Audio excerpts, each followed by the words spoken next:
Okay, welcome back, creatures of the night. As feels like it's been 84 years since I have done a watch along with my next guest, Keegan from Twitter. It feels like we have aged so many years, but yet you still look the same.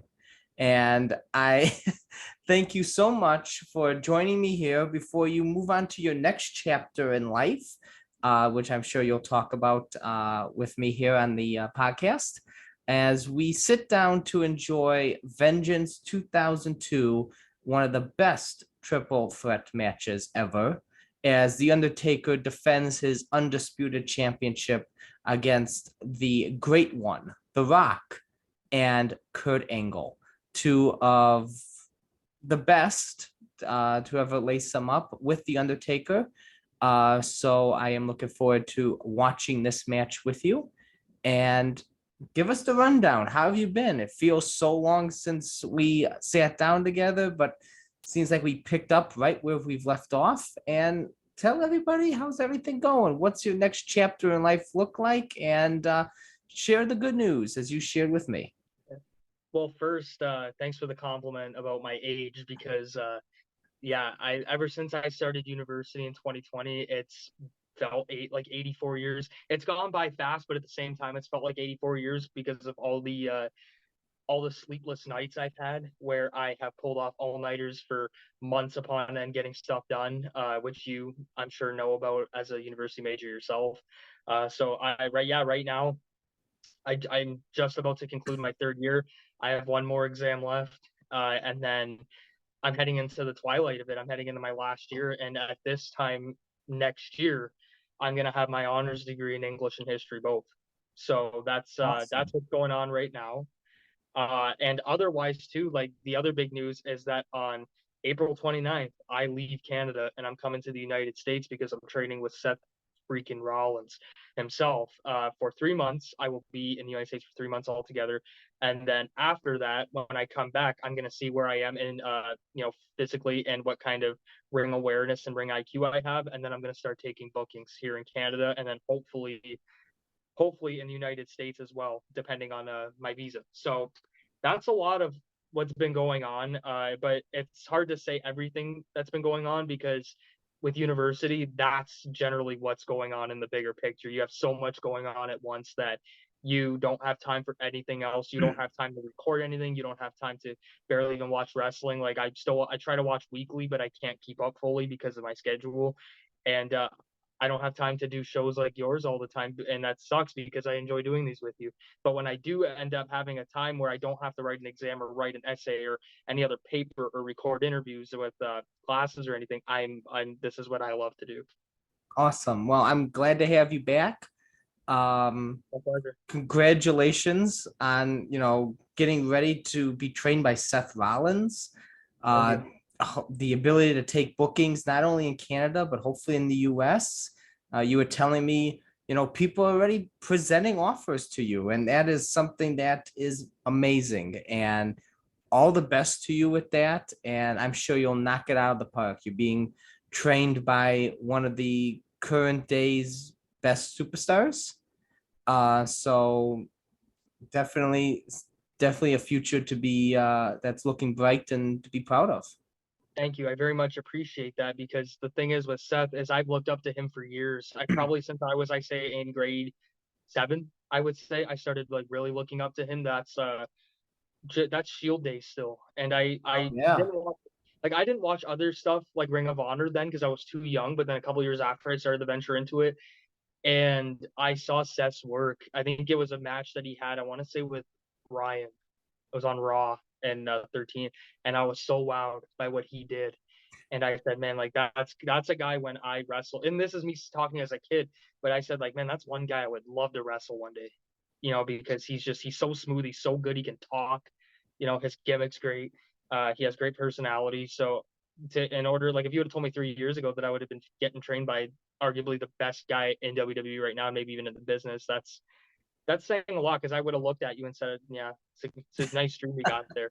And I would have said that to myself too. So it's a great it's a great honor. I don't take it for granted. I think it's more of a privilege than anything, because this is an opportunity that I, again, never thought would happen. But the fact that it has happened is something that I will always hold near and dear. And I'm also getting trained by somebody who is so good and has done everything that this business has had to give to him.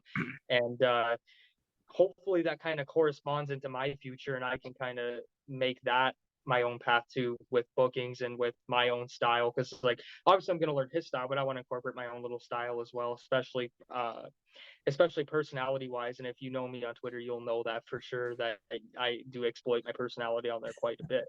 And Just a little I bit, just hope, a little bit. yeah, just a little bit, right?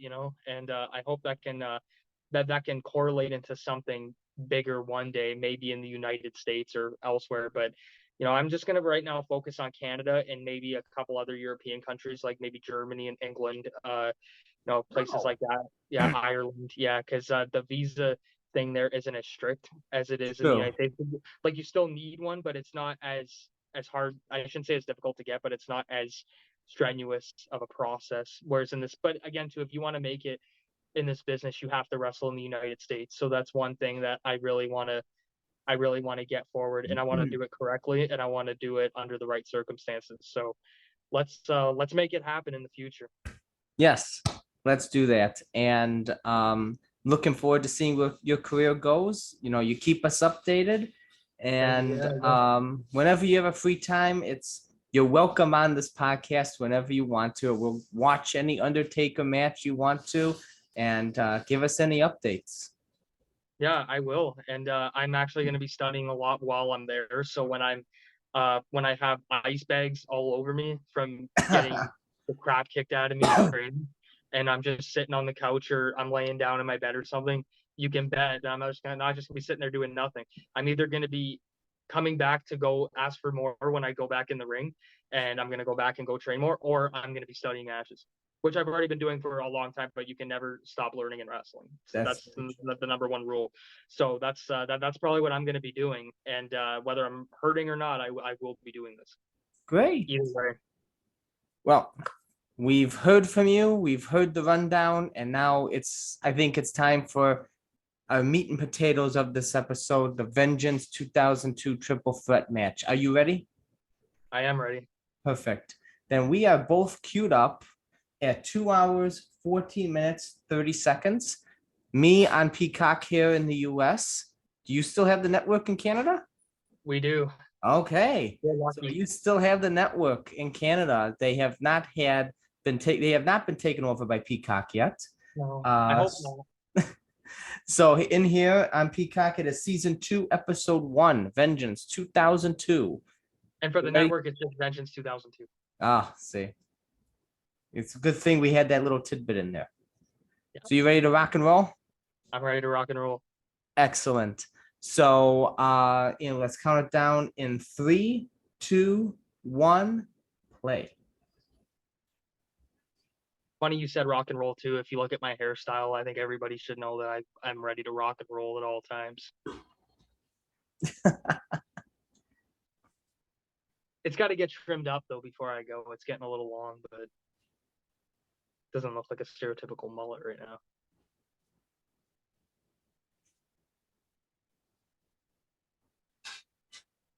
You notice the Rock's like always bouncing. He's Like, always even bouncing. like always has the adrenaline up. Yeah. That's perfect for wrestling. It's just the little things, you know what I mean? Like, he's just sitting there, he's bouncing like he's waiting to go, and like that shows you a little bit. It shows you the tenacity of the performer, and it shows you that they're just raring to go, it's the excitement that they bring to the crowd. I agree.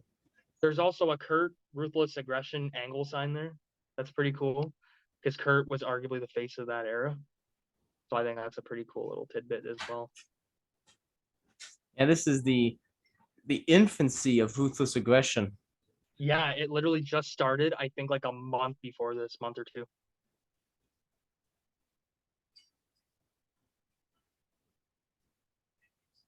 I love the beginning here, where they kind of let go of Kurt. They kind of neglect him here. Yeah. Kurt's like standing going like, "Hey guys, I'm here." He's doing jumping jacks, like, "Hey, I'm right here. Oh, I want the attention." Oh, he pushed both of them. It's not a good idea, man. I love you, Kurt, but come on, man. It's not a great idea. And he gets 2 punches to the face for it and gets stomped on top of it.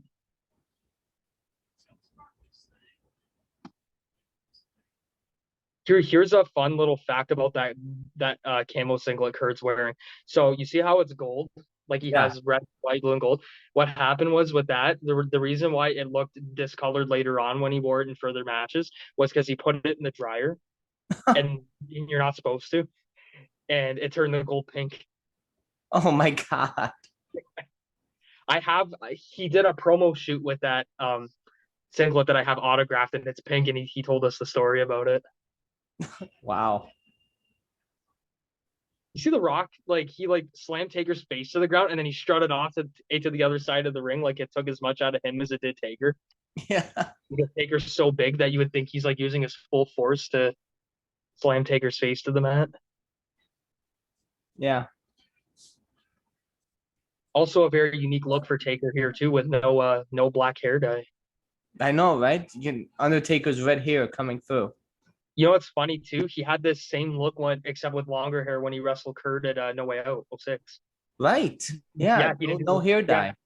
I actually think it looks cooler like that with the red in it. I actually think it looks even cooler. Yeah, I like the Undertaker with the natural hairstyle.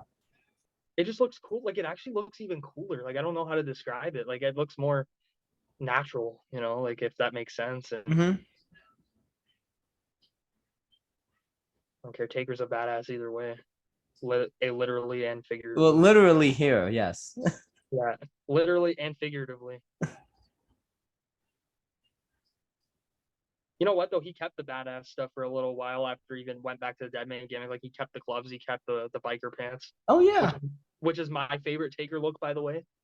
I like the mashup. Yeah, I like the mashup with the singlet and the biker pants, and yeah, that's good. That's because when I was a kid, that's the stuff he was wearing, because I was born in 2001. And when I started watching in like 03, 04, that's what he was wearing. So that's like how I was used to Taker coming in. So it's kind of, I don't know, it kind of holds a sentiment to me. But like a lot of people prefer like the tights and the boots. I actually think the biker pants look even more menacing. They just make him look like a Western badass, like they just make him look like a Clint Eastwood, like kind of like, yeah, like just look definitely somebody you would see like the Old West. Yes, that's the perfect analogy. Yeah, like he's somebody you would see like riding a horse in the old west, the like, trench coat, the singlet, the biker pants, the hat. Yeah. It was a perfect look for him. Yeah, it really is. Oh, nice DDT. The Rock and Kurt had great chemistry too. They had some really good matches together. Yeah, Rock is so good. Oh man, maybe the best entertainer in pro wrestling history. I miss him. I definitely miss him. Oh man, who doesn't? I mean, he brings an electricity, and that's no pun intended either, but he literally brings an electricity when he's out there.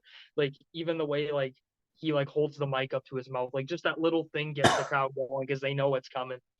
And like the way that he talks to the crowd, it's like it gets them involved, and that's a lot of guys don't do that. They don't get the crowd as involved, but guys like Rock and Austin, like they knew how to do that. They were really good at it. And the goal is to get the crowd involved, and that's what those guys did. Like they would be singing the Rock's catchphrases as he said them, mid promo.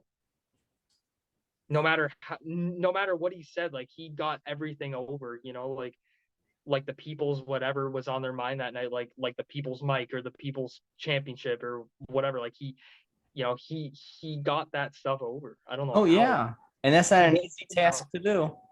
Like he did somehow. He was just a natural talent, He was. Yeah, he was so only awesome. Fitting he became an actor. Oh man, I think Taker even said it in an interview that he knew it was coming. He knew Rock wasn't going to be full time for long. Because The Rock just had that natural charisma. He had a great look, and he had a natural charisma, and he was a well-spoken guy, and he had no bad habits. So there you go. There's your number one guy. I agree. And the crowd loved him too. He was always over. And I just love the look of this Vengeance set. You know, we've talked about it before, like the pay-per-view specific sets, that giant V, just I love it. And you know what, too? Speaking of this show, it was right across from my hometown, right across the border. This was in Detroit. Detroit. And you know what's funny too is like when I was with Kurt in September, they were doing the signing, and somebody brought the authentic VHS tape of this show, and it had Kurt, I think, in the middle, and had Taker and Rock on the side Yeah. of the VHS cover, and somebody got Kurt to sign it, and I was like, man, that's pretty cool. I need to go grab one now. Try and get It's such a those yeah, two it's a guys together. great poster. Yeah. Oh, it's amazing. And you know what else I like about this show too? Like you mentioned the stage, and I wish that stages were still kind of like this nowadays. Now they're just kind of the same as the Raw and SmackDown shows, Hmm. which I understand to an extent because it's easier to put together and probably costs less money. But for the crowd, it's like that. That's one of the draws that gets them in. A lot of people like to see the stage. A lot of people like to know what the stage is going to look like, and they did a great job with it for Mania this year. Like I thought the stage looked brilliant for this year's Yeah. show, and I wish they would kind of do that for all pay-per-views now because it actually it entices people to come in. It entices people to come in because a lot of people are anxious to see what it's going to look like. Hmm. And Taker just gave a beautiful leg drop to Kurt too. What a way to break up a 2 count. And they just leg dropped Kurt right on the side of his head. Yeah. They're already starting to take each other's moves with Rock choke slamming Taker and giving the ankle lock to Angle. You know what's funny is this was a really fast-paced match, especially for a triple threat, It because is. usually triple threats kind of become formulaic and they just kind of get stagnant. They're not the easiest match to do, and these guys just started like firing off cylinders right away. There's Taker with the angle slam, so they're like you just mentioned, they're getting right into it now. Yeah, they're starting to take each other's moves. Nice little storytelling in this match too. Nice little psychology where these guys are just taking each other's moves because this wasn't, I don't think, ever seen in a triple threat up to this point where these guys were just stealing each other's moves and coming back for more. Like most triple threats up to this point were pretty much the same. Hmm. So here we go. The Rock's gonna go for the people's elbow now. I don't know. Don't ever ask me how he got this move over. Like this move should have never I gotten remember over. an interview. He did it. He did it just to try and pop the Undertaker. Yeah, and then do you remember when Taker sat up in his ministry days and Rock Yeah, and just then kicked he him in the head and then sat put him up, back down? smacked him down. Such a Like, great like, one. you know what? Though only Rock could have got that move over. If Oh, I anybody else know. tried to do it, it wouldn't have worked. Only Rock can get the stupidest crap over. And then it becomes the most over thing on the show. Like even his Right? catchphrases. Like he got the term jabroni over, which like I don't even know if that word existed before he made it up. Now it's in the dictionary. Like, I mean, I don't know how he pulled that stuff off, man. But he was just such a natural talent that's why it happened. And you know what's funny too? Like if you're counting like the overall greatest of all time, like you literally have 3 of them in this match. You literally do. Like I mean, see for me, like my top 3 is Taker, Kurt, and Brett. That's my top 3 because I think just those guys excelled at everything overall. Like they made everything work and they were so consistent for such a long period of time. I've never seen them like in their prime have bad matches. I've never seen them have bad segments. Like those 3 guys. You can even add Eddie Guerrero in there too. Like these guys just knew what they were doing. Mm-hmm. Like Kurt in ring wise could even be the best. And then overall, like like I said, him, Taker, and Brett. You can throw Rock in there. You can throw Eddie in there. Like those guys they were just great. Oh yeah, it's amazing. Austin too. A lot of It's people, amazing that disregard it. we are alive in order to Yeah. experience these people at one time. Well, you know what it is with these guys too? They had definitive identities and they made you feel something. Yeah. Like with Kurt, he was an Olympic gold medalist, which makes you think instant babyface, right? But then they went the opposite way and made him a heel and made him a patronizing heel to say, you know what, I'm better than all of you. Like you guys could have never done what I could have done. And he knew how to make that work. And that was perfect because if they would have brought him in as the stereotypical cheesy hero babyface, it wouldn't have worked. Same thing with Taker. Like if they would have made Taker like a superhero at the beginning, like with his Deadman gimmick, it wouldn't have worked. But Taker was so good with that gimmick that Rock just spit the water at him. But Taker was so good at the gimmick and living it that he made it work when that gimmick should have never worked. Like we just mentioned how The Rock got the people's elbow over, and that should have never worked. Well, this dead man gimmick should have never worked, or even the American Badass gimmick should have never worked. But because of the talent that Taker has, he made it the greatest thing that ever happened in the business. That's so true. That's why I think he's the greatest of all time. You know, No arguments here. You're not gonna get any arguments here. Like because of his adaptability, his consistency, the quality of matches he's put on. You know, even like throughout the duration of his career, like he just stayed consistent and he was always over, and that crowd always was dying to see him. Like that place exploded. And they still would. Oh yeah, like that. It just happened on Raw for the Raw 30 show. Yeah. Like that crowd exploded when they heard that gong at the beginning. Like it's just these guys will be over forever. Oh yeah. I mean, like even when they're long gone, like they will be over forever. And that's the key thing with wrestling today is these guys have definitive identities, and they just were themselves, and they added more to it, and that's what made them work.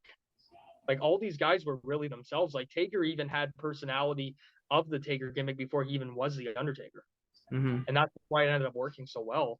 And then Kurt was just literally him the whole time, and The Rock was just literally himself.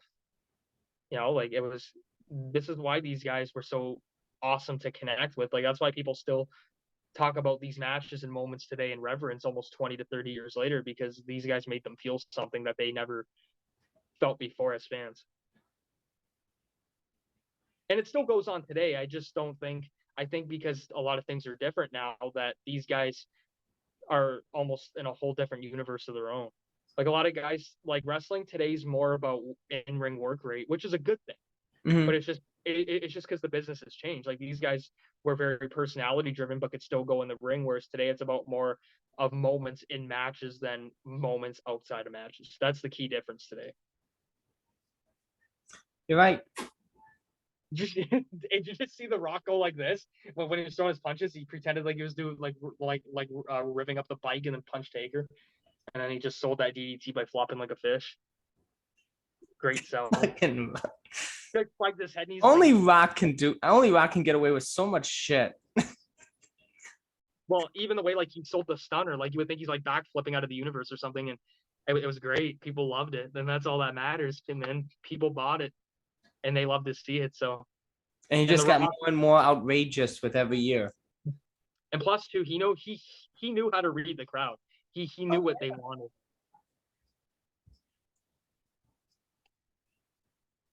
Now they're taking turns playing badminton by punching Kurt in the face. Man, Kurt took a beating in this match.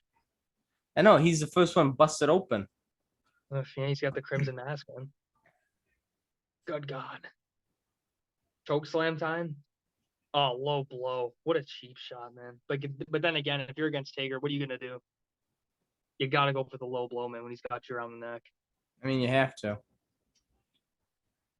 Here comes Kurt. Boom. Smash on the head with a chair. That's not allowed today. Referee's down. First referee bump. He's down. Slam. Boom.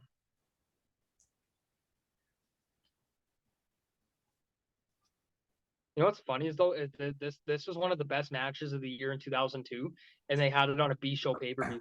Like this wasn't even at SummerSlam or at Survivor Series or at the Rumble or at Mania. Like this was at Vengeance in the middle of the year.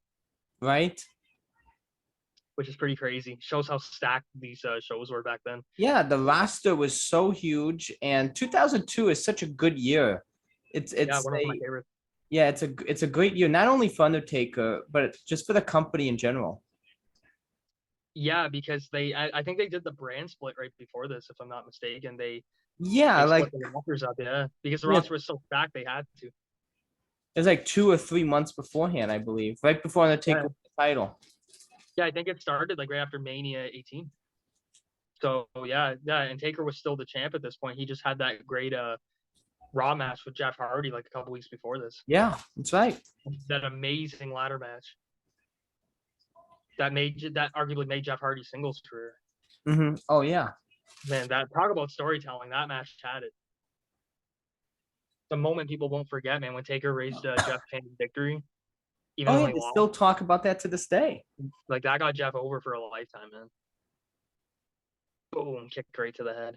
Yeah, the roster was so stacked that they had to split the rosters, and then eventually they had to go with 2 world titles Yeah. because Taker was the undisputed champion here and had a great run with the title. I actually wish it went a bit longer. Oh yeah. Like I think this run could have gone another 5-6 months longer with him as the champion. And like he was so good here. Like he just got done the amazing feud with Ric Flair around this Yeah. time. They had a great match. I think they had the best match of the Mania 18 card. And Oh then yeah. Definitely the most underrated. I think it's the most underrated match in Mania history. Really, if I'm being honest, like it was so good, man. Such a good story, such a good feud, such a good lead up. The match was excellent. Like that, man. Have we done that match? I can't remember. I think we did. Okay, because I think so. I was gonna say because Taker had a pretty good O2. Nice counter. Yeah, he had a pretty good O2. He had the classic feud match with Rick. He had the match with Jeff. He had this match with Kurt, and then he had 2 awesome matches with Brock. Yeah. He had a very underrated match at SummerSlam with Test. Yes, with Test, yeah. Um. And then him, Chris, and Kurt Yeah. had a really good triple threat too on SmackDown, like the day after Yeah. or 2 Him days and after. Rock. Him and Rock at No Way Yeah, Out. yeah. That was him and Austin at Backlash. Him and Austin at Backlash. Great 2002. Yeah. And then literally right after the SummerSlam match on the SmackDown after him, Chris, and Kurt had an excellent triple threat. Oh, that's right. Yes. Yeah. The number one contender. Yeah, and Taker. That's where the Taker and Brock feud kicked off. So he had a lot going, man, and he had that crazy barbaric cell match with Brock at No Mercy, which I wish he would have won, by the way. Oh yeah, we all do. But then again, he made Brock with that, so it makes sense. But as a fan, you always want Taker to go over. Here we go. He's lining up for the rock bottom. Oh, nice counter. Kurt was so new into the business at this point too. He's only like 3 years in, and he was like the best wrestler in the world. It's crazy. It's amazing how much he's changed. He changed in like 2 years. So quickly. A whole different character swapped. Yeah, well, because he came in as like the obnoxious Olympic dork who could be a badass when he needed to be, and then starting in like 01, the year before this, he just became the wrestling machine, and it was unreal. Like he actually mentioned that the match with Rock at No Way Out, or right before Mania 17, when he dropped the belt, is the match where he said he became like the serious Kurt Angle. Like he still had comedic aspects, but he became even more serious. Because I remember there was like a line in the match where Rock was down and he's like, "I'll break your effing ankle," and they had to bleep it out. And he was like so angry, like his veins were popping out, like he was so angry, and he like put the Rock in the ankle lock, like he was actually gonna snap it in half. Like he said that match made him the wrestling machine. So that's why we get a more serious Kurt here. Even though I shouldn't say that because he literally wore the wig for like a month before this when he got his head shaved. That's right. And then Taker said he was going to take the wig and shove it down his throat. And in that backstage segment with him and Vince and Taker. Yes, right. Him and Vince. And Kurt was like standing going face to face with the freaking wig on, and Kurt's like, he's got a bad attitude. And he's like, well, you got a bad wig, cue ball. Just little stuff like that was just so like, no, come on, Taker had that broken up. Ah, so close. So close. What a great finish, the way to have Taker like to a split second away from breaking it because it still protects him too. Because like he was like a fraction hair away from breaking up that count. Right.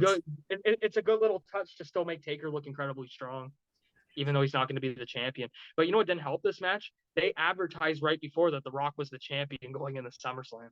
So pretty much everybody knew who was going to win this match.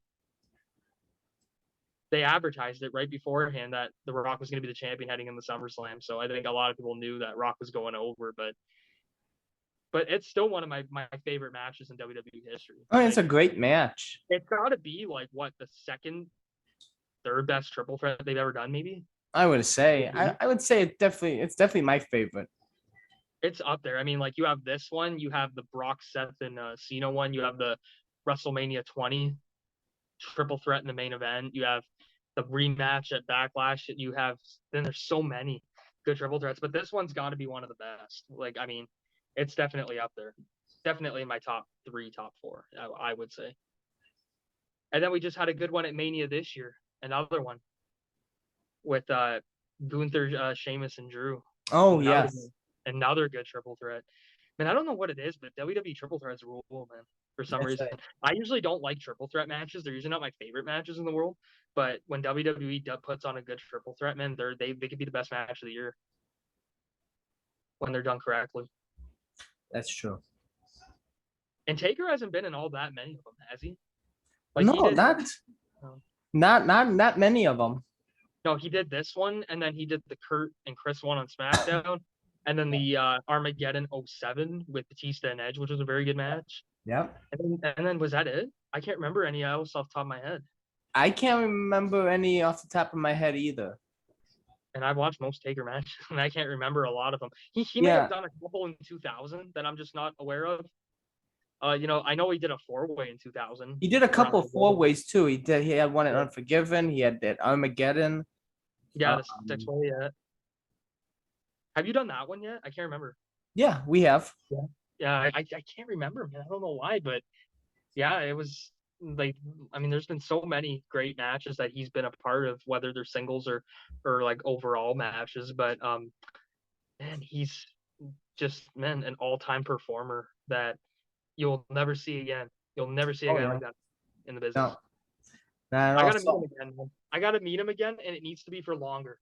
I mean, I got to connect with Kurt at a very sentimental level in terms of just getting to sit and talk to him. And I want that chance with Taker so badly.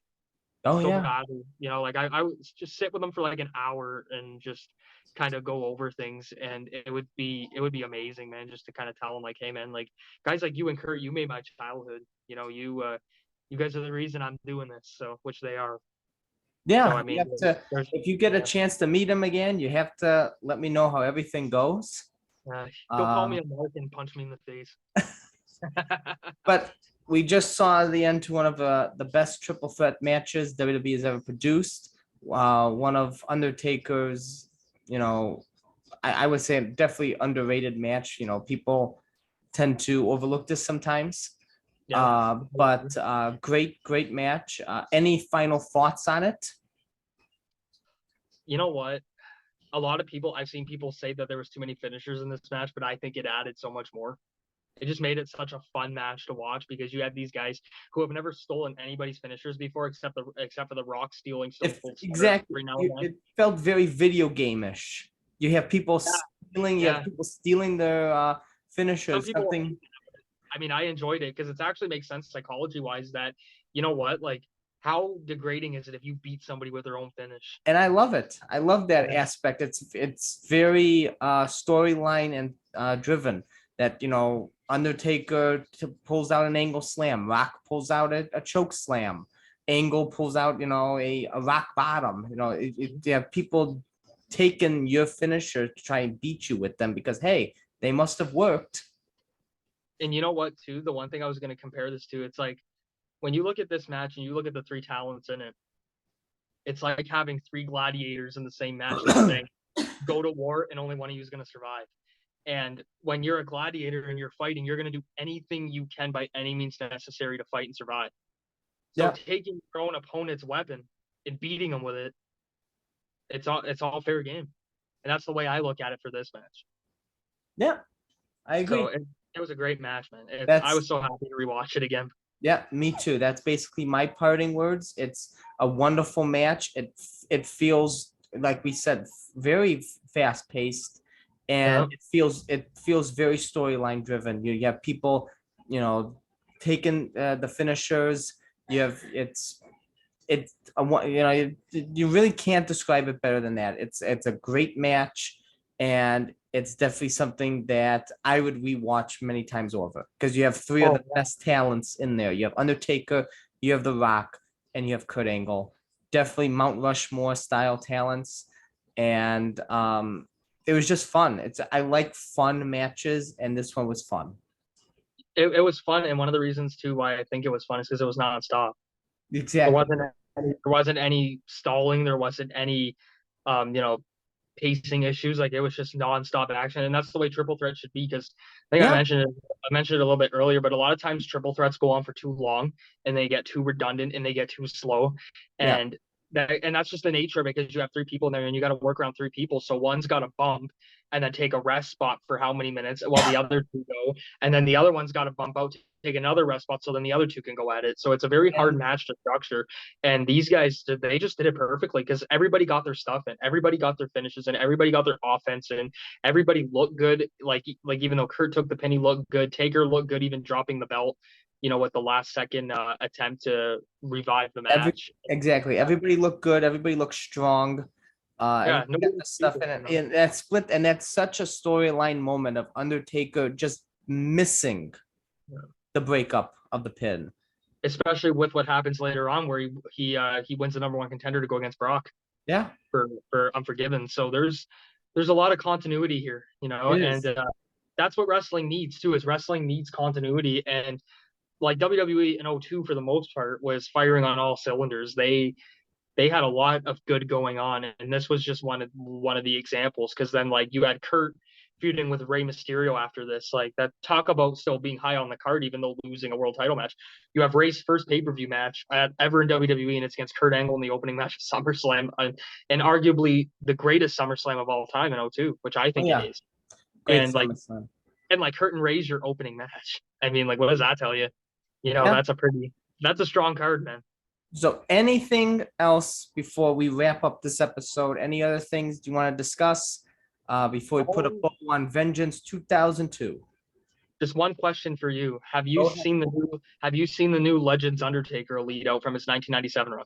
I cannot wait until I see it in stores. Oh It's my God, dude, beautiful. I am chomping at the bit to get it. It is Like I'm beautiful. chomping. Everything. I just put out the podcast episode right before we started this.